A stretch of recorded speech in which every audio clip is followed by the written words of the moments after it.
How's it going, everybody? Brett Mix for Macho Wrestling 101. Welcome back to the Monday Night Wars. This is week 98, a very important episode in the early Attitude Era for the WWF. If you're enjoying these reviews, I archived them. You can go back and watch them anytime. Hit like and subscribe, and you'll be doing me a favor, and you'll also be getting some good content. This is week 98 of the war. The ratings for Raw were 2.4 this week. Nitro was a 3.7 though, so still back by 1.3 for the second straight week. WCW wins the ratings war for the 61st week in a row. So 61 weeks in a row so far for WCW. All time the record is Raw has 17 wins. That 17 is 1-7. 79 losses and 2 draws through the 98 weeks.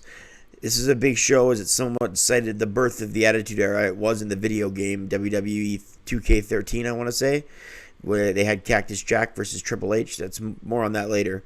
This show goes live on the USA Network from Madison Square Garden, September the 22nd, 1997, in New York City. This show is building towards Bad Blood, but took place after one night only, the Saturday before it, where HBK won the European title over the Bulldog. We first see a background of WWF history in the Garden, just a lot of WWF clips, a lot of, if I said W 3 times, that's the right time. Hopefully I didn't say it 4 times. A lot of WWF clips, but it's basically just looking at WWF's history in the Garden. JR and King and Vince all welcome us to Raw. To start, the Nation of Domination theme hits as the 4 members are out there saluting the crowd. D'Lo Brown, Kama Mustafa, Farouk, the leader, and then, of course, their newest member, Rocky Maivia, who's going to be in action here. He made his debut in this arena at Survivor Series 1996, but he's getting a different reaction tonight. Commissioner Slaughter has told the rest of the nation to leave for this Intercontinental title quarterfinal match. It's going to be Rocky Maivia versus the member of the nation he replaced, the member of the nation that got disgraced and kicked out, Ahmed Johnson. I remember seeing a shoot interview from The Rock once talking about Ahmed and laughing, so I think everyone knew he wasn't great. But for whatever reason, they kept pushing him. Captain Lou Albano, the Hall of Famer, comes out taking notes. King says that's what McMahon should do. Ahmed Johnson's thrown over the top rope by Rocky Maivia. Rock threw Ahmed Johnson into the steel steps, and maybe he's injured again for the 8th time in like the past 2 years. Ahmed Johnson almost got injured all the time. King says he's injury prone. I wrote in my notes that he was injury prone before the King even said that. He has cut his hand on the steps. Ahmed hit a Pearl River plunge out of nowhere after that and won at 4:56. Not a great way to push the new member of the nation in The Rock, but for whatever reason they kept trying with Ahmed. 3/4 of a star. Stone Cold's music hits and the crowd cheer, but he's not coming down from the entrance. He's up in the bleachers, up in the second bowl of Madison Square Garden, and he's saying somebody's going to get their ass whooped tonight as the crowd cheer. They show one night only clips where HBK defeated the Bulldog, even though he dedicated that match to his health-riddled sister. They still made HBK win that match in Europe, which is controversial.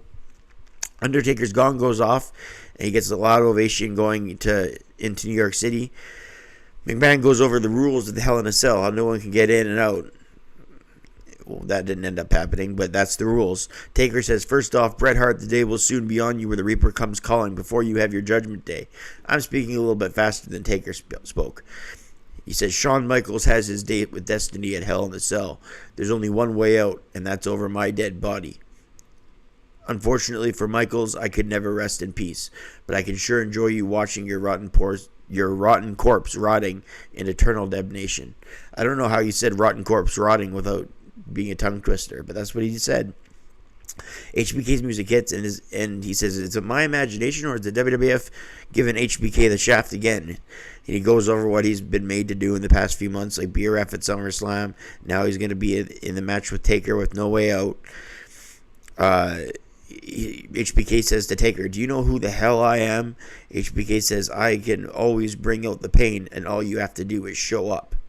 So HBK and Taker with some good promo build towards their Bad Blood Hell in a Cell match. Next up, the Legion of Doom versus the Nation. That's Farouk and Kama Mustafa this time.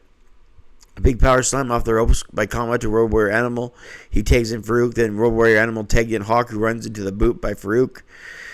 Kama on the outside tried to break up Farouk and Hawk, and Road Warrior Animal came in to even the odds. Farouk gets bashed in the corner by both members of LOD who go for a doomsday device, but D'Lo Brown on the outside interrupts it, as Maivia does as well, as all 4 members of the Nation are standing over the LOD. But so the Legion of Doom win by disqualification at 252. I gave the match a star. After the match, Ahmed came to try and even the odds against the Nation. Shamrock would usually be with these faces against that. You have Ahmed, you got the LOD. Shamrock would usually be there, but he was injured. Therefore, he did not show up, as he had internal bleeding the week before. Owen Hart took on Brian Pillman in a semi-final IC title tournament match. The first Ahmed Rocky was the quarterfinal. This is a semi-final match. The winner of this goes to the finals of Bad Blood. Owen comes out with a bunch of security, so Austin can't touch him because of the restraining order. Owen has new theme music, the Blackheart theme that would later be known for his brief face run in 1998, but they debut his theme here. Pillman then came out with Marlena, or Terry, dressed as all with almost nothing on, as Pillman is into day 16, says Ross, of owning Marlena day and night. Pillman says he has a broken arm and Owen should win by forfeit. They agree to not wrestle, but Sergeant Slaughter comes out and says, "Think fast," and throws the microphone right at Brian Pillman as the crowd laugh, as Pillman picks it up with his broken arm, proving that he doesn't have a broken arm. Both guys don't want to wrestle each other. They hilariously, do like standoffs and clean breaks in the corner. The fans boo, but then as we go to a commercial, the aggression picks up and they start to try. Goldust comes out and hits Owen first, then Pillman, so Owen wins by disqualification at 7-12. Can't really rate this match, but I gave it 3/4 of a star. Owen says after the match he dedicates his hard-fought victory to his loving brother Brett. Austin then comes down to take down Owen to the crowd's delight. McMahon says to Austin, "Don't break the law. I get you're frustrated. If you wrestle, you'll be ended up being paralyzed. The WWF and the fans will not sacrifice that." Austin says, "You ain't the one sitting on your ass at the house. I am." And then he says, "I appreciate the fact that WWF cares, but I can also appreciate the fact that you can kiss my ass." Austin then kicked Vince and stunnered him. As Vince flopped like a fish, Austin did his little head shake right over him and then fingered him, going up the middle fingers, the double bird in both hands.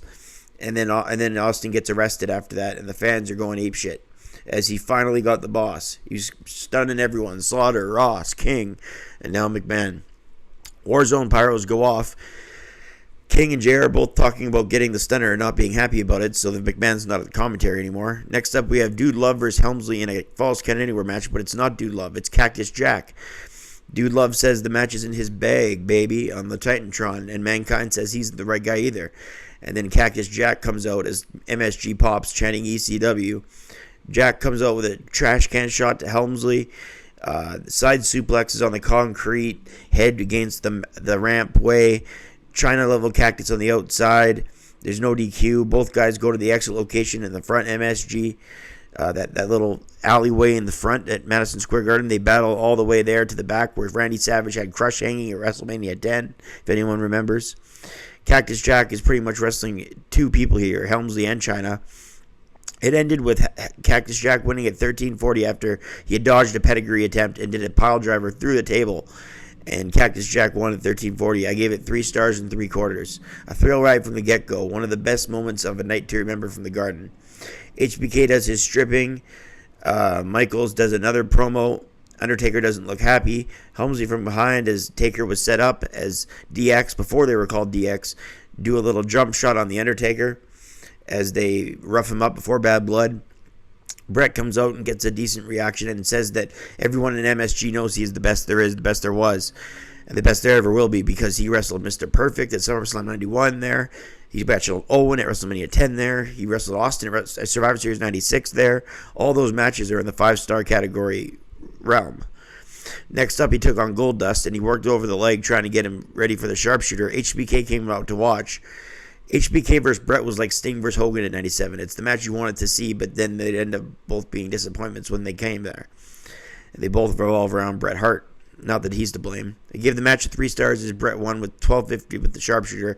After the match, Helmsley, HBK, and Brett, they started a brawl against Brett, and Owen came to even the odds. Bulldog limped in. Neidhart came out. Undertaker then cleared the house, and he chokeslammed Brett and Shawn at the same time. Quality rise, I give this Raw an 8 out of 10. It had Austin stunning McMahon, the Cactus Jack stuff. Everything was fine on this night. It was just one of the best Raw episodes I can review. So thanks for watching. Hit like and subscribe. And I'll see you guys on the next review. For Brett Mix and Macho Wrestling 101, I'm out.